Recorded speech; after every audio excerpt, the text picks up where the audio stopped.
Assalamualaikum warahmatullahi wabarakatuh. Selamat pagi semuanya. Bagaimana kabar kalian semua? Semoga selalu diberikan kesehatan dan kelancaran dalam menjalankan aktivitas kesehariannya. Pada kesempatan kali ini, alhamdulillah kita masih diberikan kesehatan dan yang pasti kita masih diberikan nikmat untuk menuntut ilmu.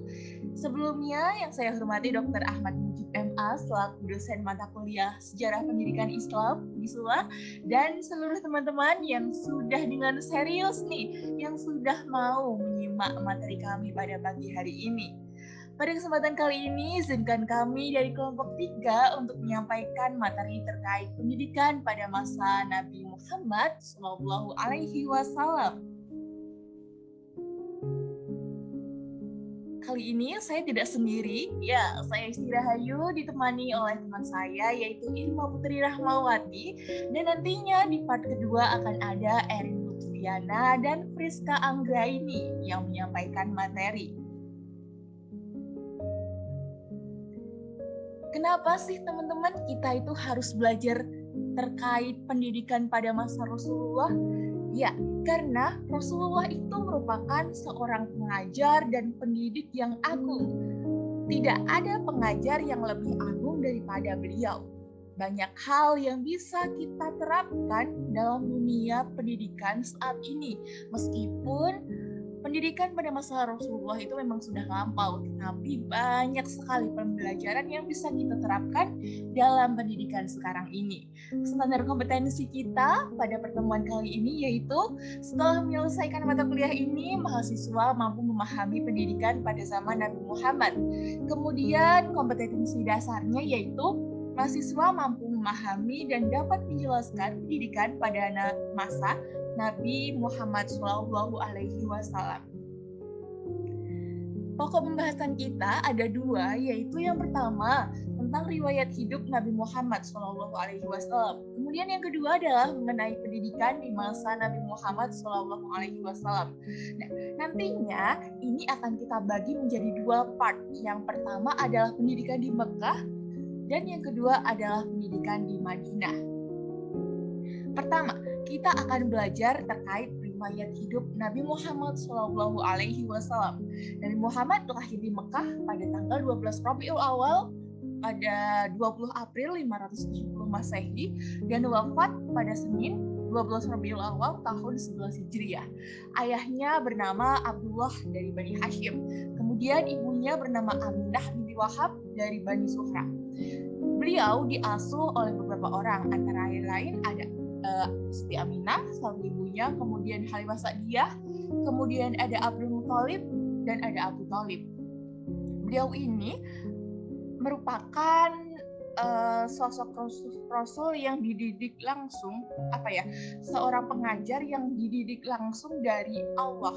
Jadi Badriyatin itu mengatakan bahwasanya seakan-akan Allah ingin melaksanakan sendiri pendidikan Muhammad, orang yang dipersiapkan untuk membawa risalahnya yang terakhir. Karena apa? Kita tahu bahwasanya Nabi Muhammad ini sudah ditinggalkan ayahnya ketika di kandungan. Kemudian beliau juga ditinggalkan ibunya sewaktu masih kecil. Ketika muda, beliau itu mengembala, terdapat unsur pendidikan dan kepemimpinan, yaitu pathfinding, kemudian directing, controlling, kemudian protecting, dan replacing.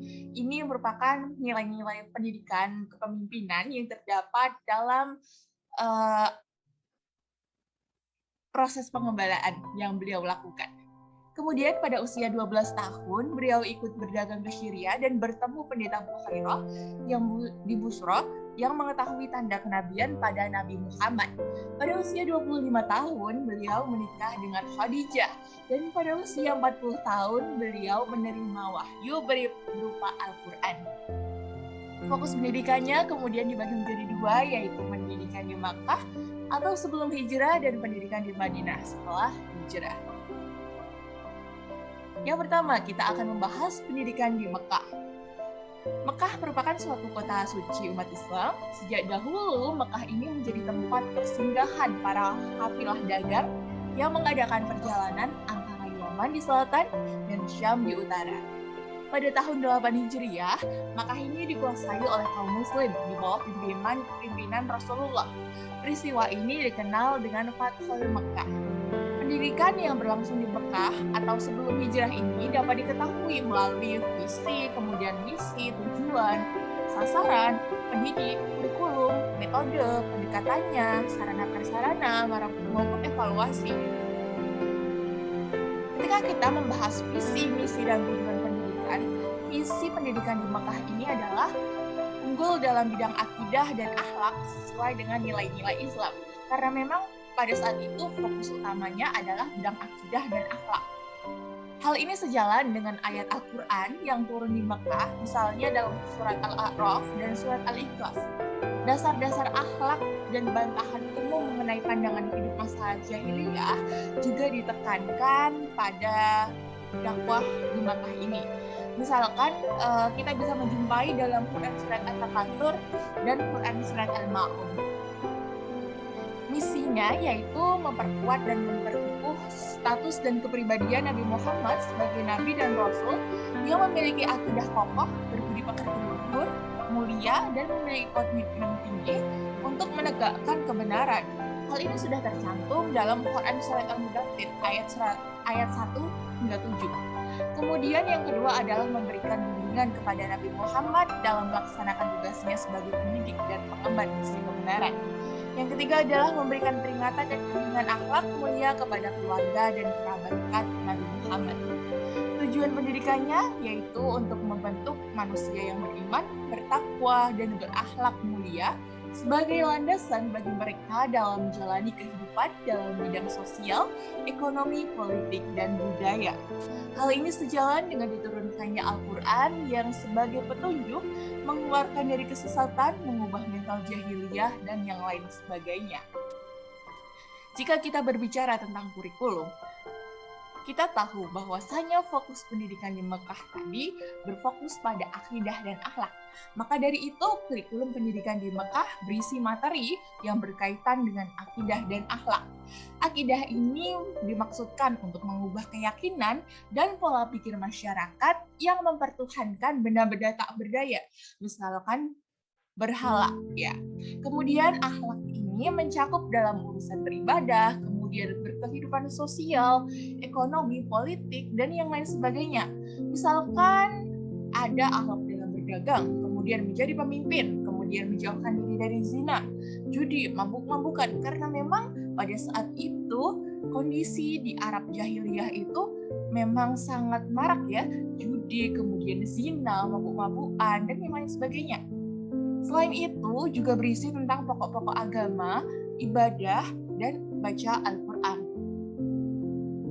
Sasaran pendidikan pada masa itu yaitu bisa kita lihat dari bagaimana Rasulullah itu mendakwahkan Islam. Rasulullah itu mendakwahkan yang pertama secara sembunyi-sembunyi dan yang kedua secara terang-terangan. Secara sembunyi-sembunyi menghasilkan sasaran pendidikan yang pasti keluarga, kemudian sahabat, pengasuh, kemudian ada budak. Baru kemudian melanjut pada tahap terang-terangan yang akhirnya masyarakat dan sejumlah penduduk Yastrib yang berhaji ke Mekah, yaitu pada saat itu ada kaum Aus dan Khazraj itu ikut masuk dalam Islam. Ada banyak tokoh-tokoh antara lain ya ada Khadijah, Ali bin Abi Thalib, Abu Bakar, Zaid bin Harithah, Ummu Aiman, dan yang lain sebagainya. Mereka ini merupakan orang-orang yang pertama kali menerima ajakan dan seruan Nabi Muhammad. Atau bisa kita sebut dengan as-sabiqunal awwalun atau mereka yang pertama masuk Islam. Ketika kita berbicara tentang tenaga pendidik, pasti sudah dibahas. Nah, nantinya akan dibahas lebih jauh oleh teman kita yaitu Mbak Irma. Silakan kepada Mbak Irma. Baik, terima kasih Mbak Isti. Yang selanjutnya yakni mengenai tenaga pendidik pada masa Rasulullah periode Mekah. Yang menjadi pendidik di Mekah saat itu adalah Nabi Muhammad SAW sendiri yang tertuang dalam surat Al-Baqarah ayat 129 dan Quran surat Al-Jumu'ah ayat 2. Nah, Rasulullah ini membacakan risalah-risalah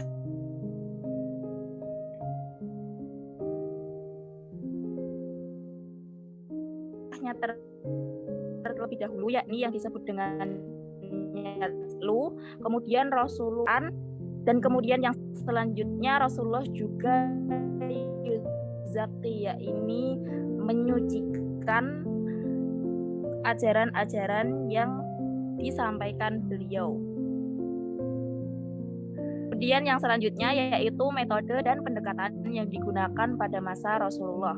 Pengajaran dan pendidikan yang dilakukan Rasulullah SAW menggunakan metode yang sesuai dengan fitrah manusia. Untuk itu Rasulullah terkadang menggunakan metode ceramah, diskusi, berdialog, musyawarah, tanya jawab, kemudian demonstrasi, bercerita, hafalan, penguasaan, dan bermain peran.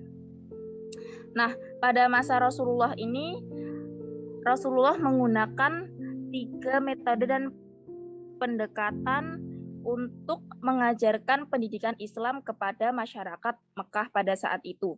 Yang pertama, dalam bidang keimanan, Rasulullah mengajarkannya melalui tanya jawab mendalam dan didukung dengan bukti-bukti yang rasional dan ilmiah.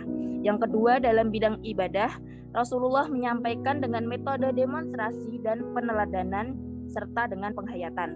Yang ketiga yaitu dalam bidang akhlak, Rasulullah menitik beratkan kepada metode peneladanan. Seperti yang kita ketahui bahwasanya Rasulullah merupakan uswah hasanah terbaik dan juga merupakan manusia terbaik yang patut kita teladani.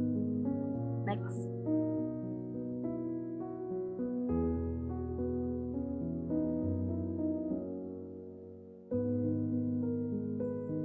Nah, pendekatan yang dilakukan oleh Rasulullah yaitu pendekatan fitrah, yakni memberikan ajaran sesuai dengan kemampuan intelektual dan kecerdasan peserta didik, latar belakang profesinya, serta situasi dan kondisi yang menyertainya. Jadi Rasulullah mengajarkan pendidikan Islam sesuai dengan pendekatan dan metode fitrah, yakni kemampuan intelektual, kecerdasan dari peserta didik, serta latar belakang profesinya. Dengan metode ini, Rasul berhasil mencetak kader-kader pemimpin umat Islam yang memiliki komitmen yang kuat bagi perjuangan Islam dan memiliki kepribadian yang tangguh serta mulia. Nabi Muhammad sendiri menggambarkan para muridnya seperti bintang yang menerangi dan menunjukkan jalan. Next. Nah, lembaga pendidikan pada masa Rasulullah. Sebenarnya rumah merupakan tempat pendidikan awal yang diperkenalkan ketika Islam mulai berkembang di Mekah. Rasulullah menggunakan rumah Akram bin Abi al-Arqam al-Sofa sebagai tempat pertemuan dan pengajaran dengan para sahabat. Bilangan kaum muslim pada saat itu yang hadir pada masa awal masuk Islam ini masih sangatlah sedikit, tetapi semakin hari semakin bertambah sehingga menjadi 38 orang yang terdiri dari para golongan bangsawan, Quraisy, pedagang, dan hamba sahaya. Nah, lembaga pendidikan yang pertama kali yakni di rumah Rasulullah sendiri, kemudian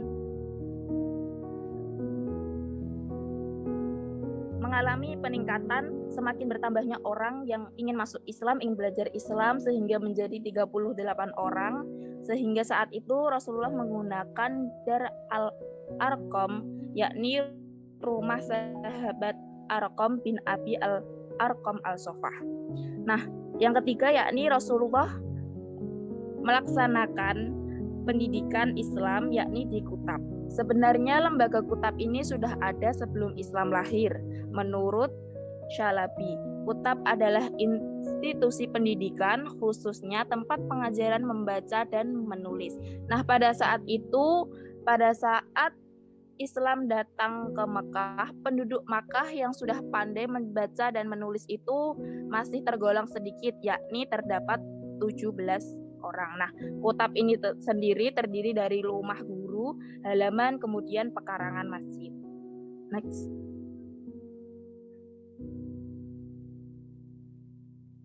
Nah, selanjutnya pembiayaan dan fasilitas pendidikan Islam pada masa Rasulullah di Makkah. Nah, informasi yang menjelaskan tentang sumber pembiayaan pendidikan di Makkah secara eksplisit belum ditemukan. Namun secara implisit, sumber pembiayaan pendidikan dan dakwah Rasulullah selama di Makkah dapat diduga berasal dari bantuan dan dukungan dari pamannya, yaitu Abu Thalib. Bantuan harta benda material yang diberikan oleh istrinya, yaitu Siti Khadijah binti Khuwailid, serta sebagian teman dan para sahabat seperti Abu Bakar, Ali bin Abi Thalib, dan Al-Arqam yang mempersilahkan rumahnya untuk digunakan sebagai tempat berlangsungnya proses kegiatan pendidikan. Next. Nah, kemudian mengenai evaluasi dan juga lulusan pendidikan Islam pada masa Rasulullah periode Mekah. Evaluasi dan pemberian ijazah sebagaimana yang kita kenal pada saat ini tentunya belum ada pada saat periode pendidikan di Mekah pada saat itu. Namun demikian, substansi evaluasi dan lulusan sesungguhnya sudah ada. Ujian tersebut tidak dalam bentuk verbal atau tulisan ataupun penguasaan materi pelajaran, tetapi lebih ditekankan pada pengamalan ajaran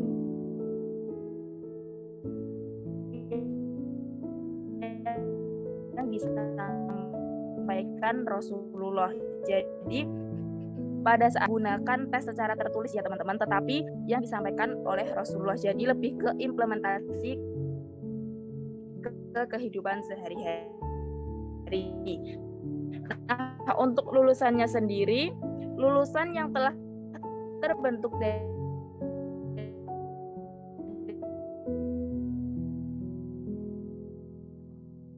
pendidikan Islam masa Rasulullah periode Makkah meliputi keluarga hijrahkan yang ikut Rasul hijrah ke Madinah. Seperti itu. Next.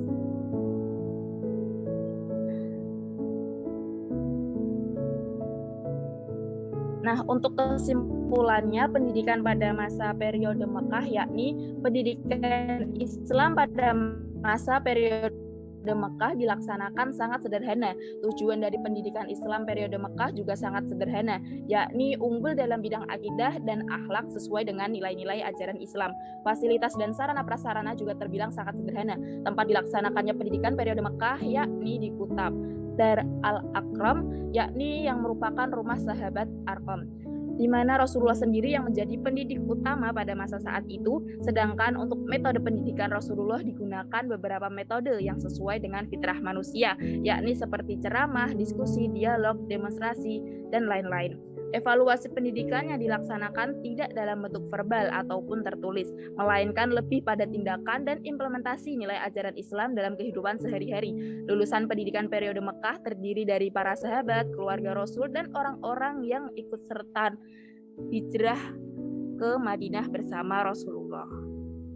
Untuk selanjutnya yakni materi tentang pendidikan Islam di periode Madinah yang nantinya akan disampaikan oleh rekan saya, Mbak Erin dan Mbak Friska.